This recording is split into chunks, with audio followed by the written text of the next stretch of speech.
Okay, let's try this again. Okay, so I have a whole lot of things to say, but welcome to Stitch and Witch.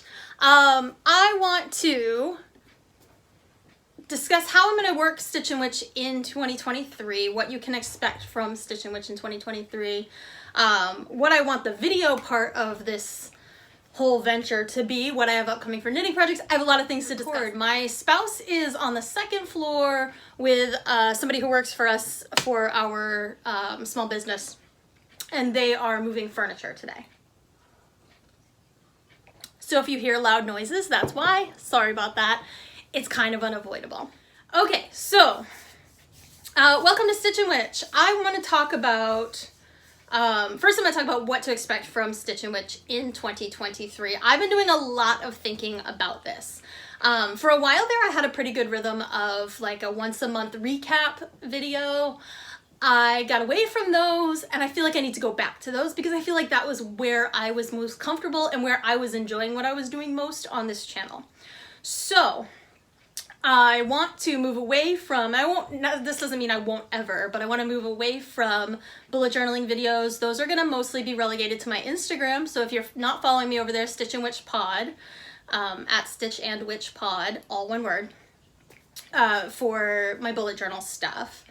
I want to mostly on here talk about my spiritual path and talk about my knitting and talk about books. And that all kind of ties together, and I'm going to talk about why in a bit as I talk about different projects. And I want to talk about what I have upcoming for designs. I have 12 planned designs for 2023. So I want to go over the first couple of those, when you can expect to see those, and this shawl here, there. That's what I meant by the big bangs. See me jump? I wasn't expecting that though. I hope everybody's all right up there. Anyway, this shawl here, which I just released on New Year's Eve, so I'm going to talk a little bit about that. I feel like I'm really far from the camera. Okay, so first, what am I wearing? Let's talk about that. This is the Ixchel sweater. If you have not seen the Ixchel sweater around, what planet are you on? From Pom Pom Mag a few years ago, blew up the internet, everybody wanted one. I made this one. I have plans to maybe one day make another for the friend who got me the pattern from Pom Pom. That was the deal when she bought me the pattern. However, this was really hard for me. Color work is not my strong suit. I've talked about this sweater before on this channel. I've got a whole video just about this sweater. Color work is not my strong suit. I'm really bad at continental knitting. I cannot, for whatever reason, wrap my brain around it, which means for color work, it's dropping a yarn and picking up a yarn, but dropping a yarn and picking up a yarn to do it all English style, and I really struggle with it. I have done every trick. I've watched every video. I think I'm just not coordinated in the way that I need to be for color work. I am extremely right-handed, and can't, like, to the point that my spouse makes fun of me because I can't pour things with my left hand. So if they handed me, like, the maple syrup yesterday, we had French toast, they handed me the maple syrup in my left hand, I have to switch it to my right to pour it. This cup has this great goddess symbol on it. Love it. The camera only ever sees this side because I can't hold it with my left hand. So anyway, I think that's why I can't do color work as well. That being said, I design a lot of color work. I love color work. This is absolutely the most beautiful thing in my wardrobe. Yeah. So I finished this in 2020. Did I say that part? I finished this in 2020. It was my graduation gift to myself when I got my master's degree. Okay. So that's what I'm wearing. Bartholomew here is wearing the Wayward Sisters shawl. So the Wayward Sisters shawl is my own design. It came out on New Year's Eve 2020. Well, I guess eve of 23. The eve of 23. A couple days ago. 2 days ago. It came out. This is the most elaborate knitting pattern I have done to date. I did hire a tech editor for this one. I'm really excited about how the pattern came out. I think I'll put up like video of it, but if you look at this video of the shawl, you can see that it has all of these little these little, I call them segments in the pattern, but these little spots of a different color. And they're done only in stockinette and in short rows so that they kind of fold into the shawl, which I love. That was exactly what I dreamed up. It's inspired by the witches in Macbeth. Gonna apologize one more time for the banging. It was inspired by the witches in Macbeth. I kind of always imagined them in like this ratty-tatty, pieced together, darned up kind of outfit. And so that shawl was inspired by them. As with all my other patterns, this pattern comes with a spell. And the spell that I wrote for this pattern is a protection for your sisterhood spell. It is also based off Macbeth. The words will look a little familiar. I took a little license with Shakespeare there. I think Shakespeare would appreciate that, maybe. So that's the Wayward Sisters shawl. You can find the pattern on my website at stitchandwitch.com. It's on Ravelry, it's on Etsy if you are not able to use Ravelry, because I know some people have some issues that make it so that they cannot use Ravelry, and Ravelry has some issues that make it so some people can't use them, whichever way you want to phrase that. But yeah, it's available on Ravelry, Etsy. You can find links to it on my website, stitchandwitch.com. So that's the Wayward Sisters shawl. That, although I put it out on New Year's Eve, it was technically in my brain the first pattern of the 12 that I hope to release in 2023. My goal is one a month. My goal is for each pattern to come out at the end of each month. We'll see how that works out, but that's my goal. I have also, knowing myself as I do, given myself a short list of 6. So I have 12 patterns that I have scheduled that I want to release. A few of them are already written, so I know those ones will come out. So I have 12 total. I have 6 favorites. If I can't release all 12, if I find I'm overwhelmed, if I find I'm getting behind, I don't want to feel badly about myself for it. I think goals should be, it's that whole like attainable, SMART goals, right? You have to make them attainable. So I want to make sure these are attainable. So my goal is 12, and then my step down goal, if I don't make 12, is at least 6. The first one that's going to come out is actually the first project I'm going to talk about. I feel like I'm going really fast. I always go really fast on these videos. So let me take a breath and try to slow down. But we're going to talk about the first. I want to go over all the projects I have on the needles right now. I have, and we'll start with the first pattern that's coming out. So, oh, that's not it. It's this one. In my New Yorker bag. These bags are amazing, just so you know. They just like send them to you free if you get a New Yorker subscription. And I love them. I have, the first is a pair of socks. I'm attempting to find the one that's, I've got them both on the needles, but one is actually, oh, I forgot I ripped it out because I had to start it over. Okay, so I have just the toes of the socks done so far. I have the pattern written out. I've had the pattern written out for a while, and I'm kind of test knitting it myself in this way. But that is knit in these 2 colors, which you may recognize from my unboxing of my Wool of Bat yarn delivery. So those will be in the Wool of Bat. With any luck, they'll be out by January 31st. That is my goal, hopefully. They are a toe-up sock pattern, and they are first in a series of 4. So the first 4 months of 2023, I will be releasing 4 sock patterns. Each one is an element. So these are the water socks. The next one I believe I'm going to release is going to be the air socks. If I can't get that pattern nailed down by February, I may switch earth to that one, because the earth pattern, I already know exactly what I want to do. My goal with these sock patterns is to make socks that fit the theme of the element, and also that you could use like leftover yarn with a few of them, or you could okay, I don't know where I was, my camera died. Okay, so I think I was saying my goal is to release the ones that you could also use like stash yarn for. So like this yarn, this pair has one really thin blue stripe up it that would be really easy to use like a leftover yarn. You know me, it's no yarn left behind, right? So I'm really excited to use that. I think it would also, a lot of these patterns that I've got scheduled for this year are going to be really good for your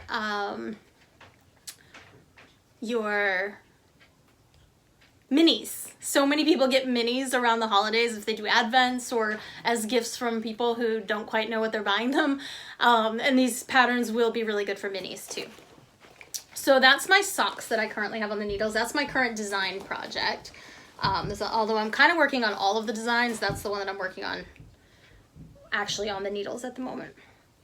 Okay, what else do I have on the needles? I still have this wingspan shawl. I've shown it before, I think. I had a whole kind of situation where I sat on one of the needles. They were wooden needles. I sat on one and broke it. I ordered new ones and I accidentally ordered shorties.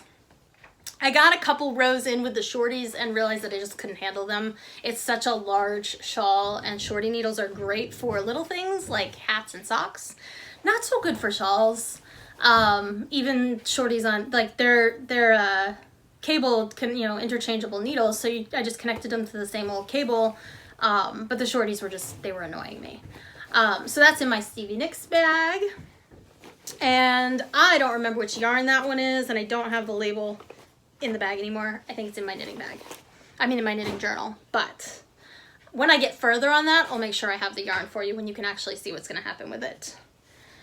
What else do I have? This is a leaf motif scarf that I'm working on.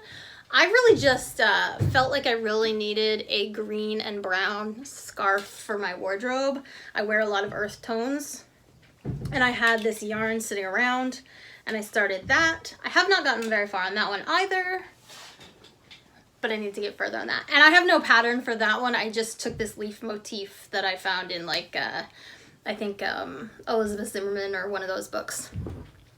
It's a pretty common leaf motif. You've probably seen it on dishcloths and everything. And just started knitting on that. This is a pair of slipper socks that I'm making for my spouse. Of course, the one I pull out is the one I haven't gotten very far on. I do everything 2 at a time. I think I've talked about that before, but I do everything. And I mean everything. 2 at a time. Because I know that if I do one and I don't do the other one simultaneously, by the time I finish the first one, I'll be tired of the project and I won't want to do it again. I don't repeat patterns very often. I don't do the same thing more than once very often. So I really have to do 2 at a time. So my sleeves, 2 at a time. I have multiple sets I have a lot of DPNs because I do socks on DPNs and I do them 2 at a time all the time. This is just like an acrylic, I believe it's a Red Heart baby yarn that somebody gave me. I don't have a label for it. It came labelless. But it's just in this little ocean green color. We have hardwood floors and a 200-year-old house, so feet are cold often. And my spouse also walks with crutches, so they wanted something that wouldn't slip on the hardwood floors. So I'm going to make these slipper socks and then use puff paint on the bottom to make them grippy slipper socks. So I have that on my needles. And then the last thing I have currently on my needles is, again for my spouse, apparently I'm knitting a lot for them right now, is the Harvest sweater in this Eclipse, Red Heart Eclipse boutique yarn. I started this sweater, this is the sweater, if you go back, way back in my videos, there's a video of me frogging a lot of cable work. It was the hardest frogging I've ever done. It was extremely distressing to frog that much cable work, but it was also extremely necessary. So I started this as I had no pattern. I was just going to do like a cable work. My spouse is really into Aran sweaters and the like, so I was going to do like a cable work vest. They wear a lot of vests. So I was going to do this cable work vest for them. And I had no pattern. I was just going to like panels, simple. And a couple of things happened. This was really early on in my adult knitting career, and I learned very quickly that I wasn't ready for that much cable work. Also, my spouse began losing weight really rapidly after a surgery that they had that fixed a lot of other health issues so that they were able to exercise and stuff. So having that happen They lost a lot of weight really rapidly, and I realized it was no longer going to fit them. And I didn't like the way the cables looked on this particular yarn. That much cabling with this yarn, it's a very stripy kind of yarn. It just wasn't working for me. So I frogged it. I started over with the Harvest pattern by Tin Can Knits. I'm doing it without the sleeves, so it'll still be a vest. I am, I think, gonna, because it's kind of curled, I didn't think of the fact that it was gonna curl. Stockinette, of course it's gonna curl. Somebody's hammering upstairs. So I am going to probably pick up and knit a couple of rows just to straighten out the curls and like a ribbing on the shoulders. But otherwise it'll be sleeveless. And then there's a tree, cabled tree pattern. I know it's on Ravelry. I've used it before when I made a tarot bag, a couple of tarot bags with it. Twisted Trees, I think it is. And I don't remember who it's by. It's not Elizabeth Zimmerman, but it's somebody else like really big in the knitting world like her. So that's going to be a pocket. I'm going to do the cabled tree pocket, the sleeveless Harvest. It's going to be a vest, but the sleeveless Harvest sweater. So that is, at this point, I'm past the increases. I'm just at the go back and forth doing the body part. It's mostly stockinette, so it's a lot of knitting on one row, purling on the next, with this little ridge of garter at the start and end of each row. So that has become my meetings project because it doesn't require a lot of brain power.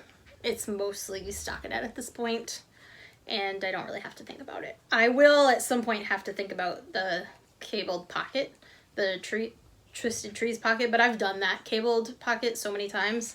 And now that I'm a few years past when I had to frog that the first time, I feel a little better about the cables. I'm much more experienced with cables now than I was then. That was, when I frogged that sweater was just after we bought this house, and we've been here in March, it'll be 5 years, I think. So it's been a while. It's been a while since that frogging. And I have done a lot more cabling since then, and I have designed cabled knitting items since then. The other project that I have going right now, that is not a knitting project, but I want to show it off, is a cross-stitch project that was sent to me by a friend. I just started it. I haven't gotten very far, but I'd like to really pick this back up soon. Probably like tonight, and it says laundry today or naked tomorrow. I don't know where it came from. My best friend Cassie bought it for me, mailed it to me as a gift. It was really sweet. I think it's hilarious. Laundry today or naked tomorrow. I want to finish that. When I finish that, I want to frame it and put it in my laundry room, of course. So I have that in the works, and I showed that because I want to talk about my upcoming projects that are also not knitting. I also after I finish that cross stitch project, because I want to use that hoop, I don't like to have extras. So if I can double purpose something, I'm going to. So that little hoop that came with that kit, I want to use to embroider question marks on the collar of a white button-up shirt. I have a white button-up shirt over here in my projects, my upcoming projects. Oh, my scarf's all weird. I have a white button-up shirt over here in my upcoming projects. I want to use it to do eventually an Osgood from Doctor Who and Osgood cosplay.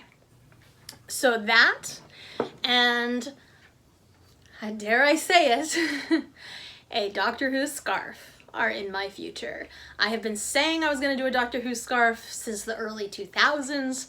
My father did a Doctor Who scarf when I was a kid, and that thing was huge. I've started collecting the colors. I don't plan to do that like anything. It's just going to be acrylic. It's going to literally be as I can collect the colors. Because I don't like to buy new as much as possible. No yarn left behind. There's so much acrylic yarn in this world. Acrylic yarn is plastic. I don't want it to end up in a landfill. So I'm going to, as I collect the colors, hopefully soon I will be able to begin a Doctor Who scarf. So those are my two upcoming projects. They're both Doctor Who related. My Osgood shirt and my Doctor Who scarf, so that I can have a whole Osgood cosplay thing. So that's what's on my needles right now. And that's kind of what I want to do with this channel in 2023. I want to primarily be vlogging about my projects. And at the end, I will talk about books.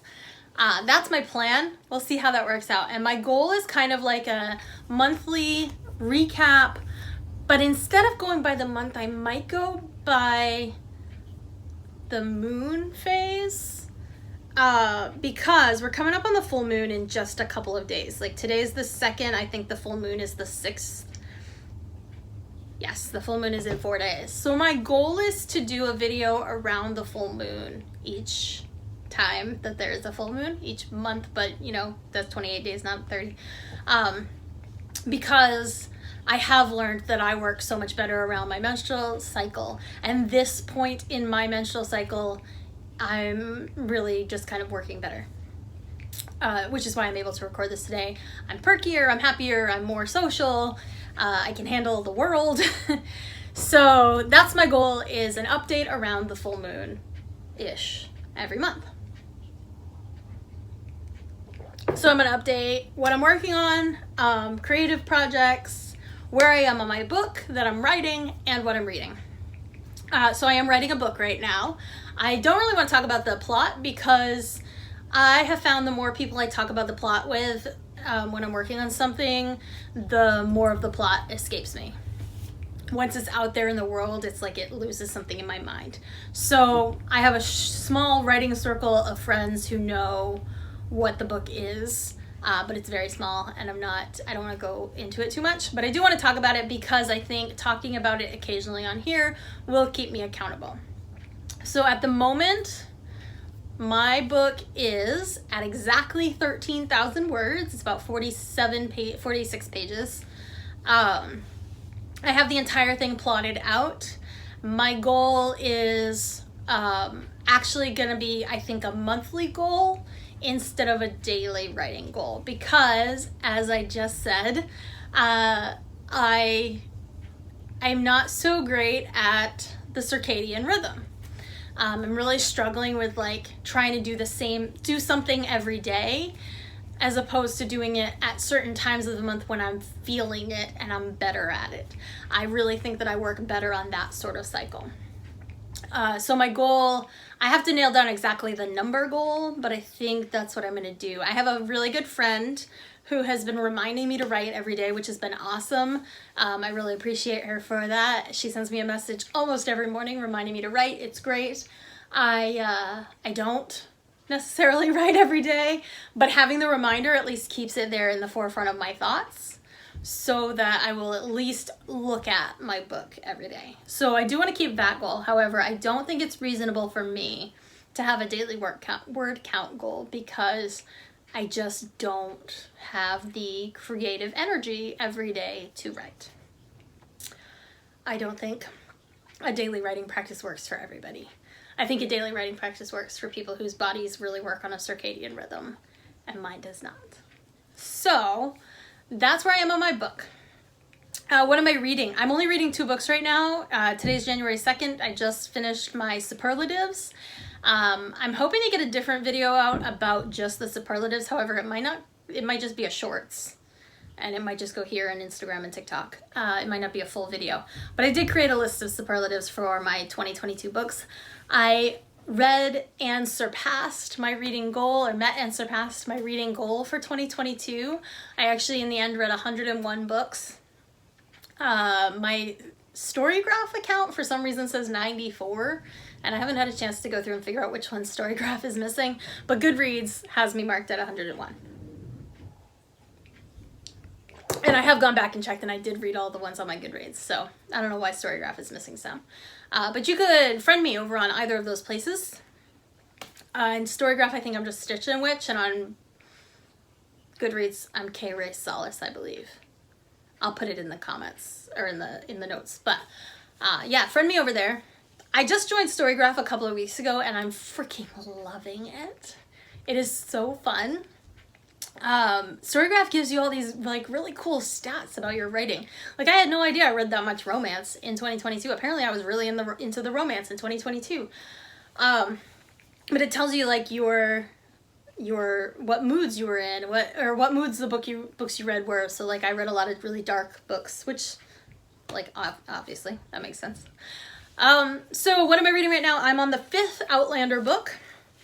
I have not stopped reading the Outlander books since I started them in November. That's the audiobook that I'm reading right now. And then the paper book that I'm reading right now is Angelica Frankenstein Makes Her Match, which is really fun. It's like a take on Frankenstein, obviously. Angelica and her brother are Dr. Frankenstein's children, I believe. And she can't find a husband, so she decides to make a husband from corpses and animates him, and then goes from there. So it's hilarious. It's so funny, super sarcastic, just a really funny little read. So that's my physical book that I'm reading right now. And then, like I said, the 5th audiobook of Outlander. I have such mixed feelings about Outlander, you guys. I felt like watching the show at times was absolute torture. Like, why am I putting myself through this torture? It's icky. It's gross. It's rape, a lot of rape. It's giving me all these icky feelings, and yet can't stop watching this show. Same with the books. There isn't as much rape in the books, I feel like. Or maybe it's just that you don't feel it as strongly in the books. A lot of times in the books, when a character is raped, the rape is shown to the audience secondhand, which makes it, in my mind, a lot easier to stomach. Because I'm not watching it happen, I'm listening to a character describe what happened. So much easier. So much easier for me. I don't know why, but just so much easier for me. So the rape isn't as prominent in the books, which is awesome. I feel like the 5th book in particular could have used a lot more editing. I think there comes a point, and I don't think this is any reflection on Diana Gabaldon at all. I think there comes a point in an author's career, and I've seen this with Anne Rice, and I've seen this with quite a few authors. There comes a point in an author's career where the publishers know the book is going to sell, and I think they pull back on investing as much time and energy into the editing. Honestly, I mean, I have no proof of that. That's just my own personal theory. But I feel like I saw that with Anne Rice. They got to a point where they knew her books were going to sell. And if you read some of her later works, so many more typos, so many more editing errors that I just feel like they didn't put the time in. Same with this book. I feel like there are certain repetitive things happening in the later Outlander books, at least once I got to book 5 especially, that just weren't happening in the early books. They were more heavily edited in the beginning, I think. I think it's just a matter of like where our publishing industry is putting their funds, which makes sense, but also kind of is frustrating. That being said, with all of those negative feelings about Outlander, I can't stop reading them any more than I could stop watching the show. I tried a couple of times. I'll finish one of the books, like I'm on the 5th one now, right? So after finishing each book, I have downloaded a different book, attempted to listen to some other audiobook, and felt myself drawn back to Outlander, completely bored by the other audiobook. No reflection on those other books. They are all books I want to read and probably will love. But until I get through the Outlander series, I'm finding myself completely disinterested in anything else. There's something so calming, meditative, comforting about this 18th century world that Diana Gabaldon has created for these characters. Without giving too many spoilers, some of the books take place in Scotland, some of the books take place in the tropics, some of the books take place in some tropical countries, some of the books take place in America, southern, like Carolinas, I believe they're in at this point where I'm at. And no matter where they are in this 18th century world, it is so well researched and so well described that you completely can visualize the entire thing and you don't ever want to look away. And I'm loving it. So that's what I'm reading right now. And the last thing I want to talk about in each episode, hopefully, that I do in 2023 is where I am on my spiritual path, what I've been doing witchy-wise. So one of my goals in 2023, I feel like I kind of got cheated out of January 1st, which is really weird, but I do feel that way because today's January 2nd and it's a Monday, which means January 1st was a Sunday. I start my weeks on Mondays. I work really hard to like schedule things so that by the weekend I don't have to do anything, which means yesterday being a Sunday, I felt like I shouldn't do anything. So I didn't do anything. I didn't do yoga. I didn't write. I didn't do anything. And so I've already like lost, like there's no way I'll have 365 days of yoga in 2023 because I didn't do it on day one. So I kind of feel like I get cheated out of the first day of 2023. I cheated myself out of it. Like nobody else is to blame for this. But my goal in 2023 is to increase my meditation and yoga, which are a very spiritual thing for me.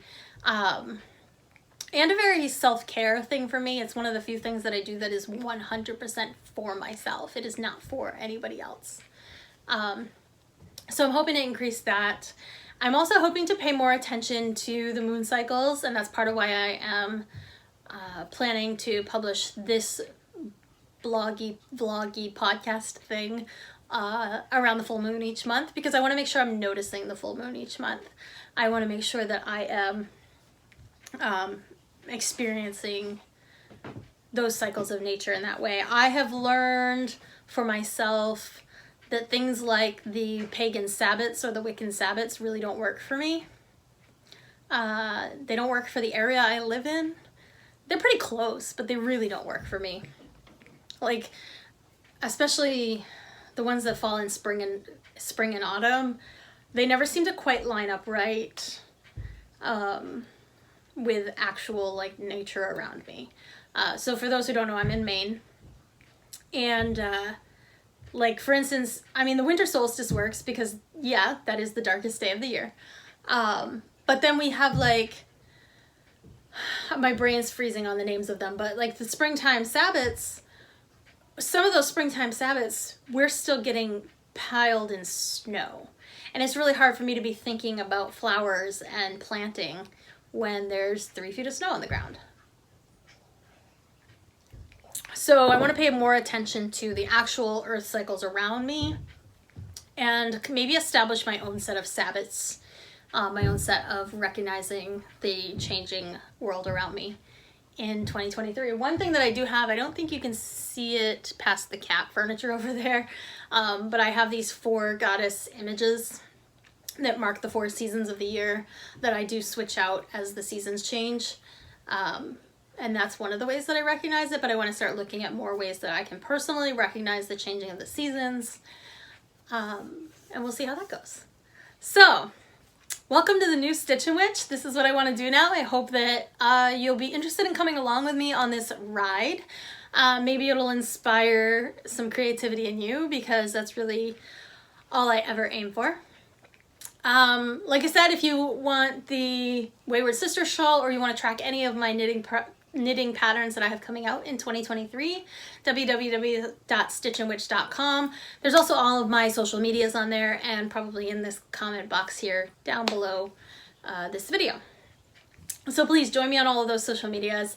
Let's talk about knitting. Tell me what you're doing. If you watched all of this, like, leave me a comment and just let me know that you did, because I'd like to know who's watching. I'd like to kind of get to know you all. And maybe like let me know what you're working on right now. What are you knitting? What are you writing? What are you reading? And where are you on your witchy path? Go make something fun. Go make something creative. Go make something witchy, and have a great day.